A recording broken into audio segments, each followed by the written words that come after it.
what we set out clearly in the report and clearly recognise is that there were two really different categories of things wrong with regulation and supervision.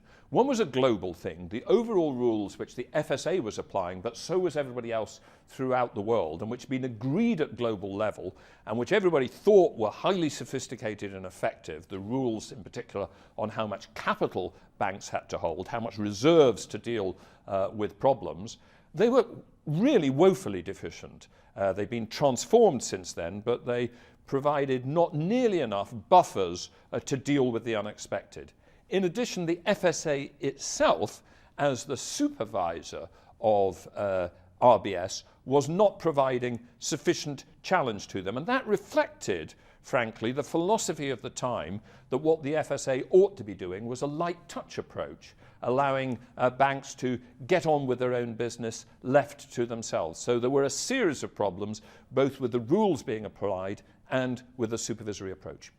The FSA was not spending most of its time thinking about the safety and soundness of its major banks, because it thought that that was the bit of regulation which was okay. It was spending most of its time thinking about things to do with conduct and selling, like equitable life and split capital trusts. Now, that also reflected the fact that the FSA had to look both ways at those safety and soundness issues and at the conduct issues.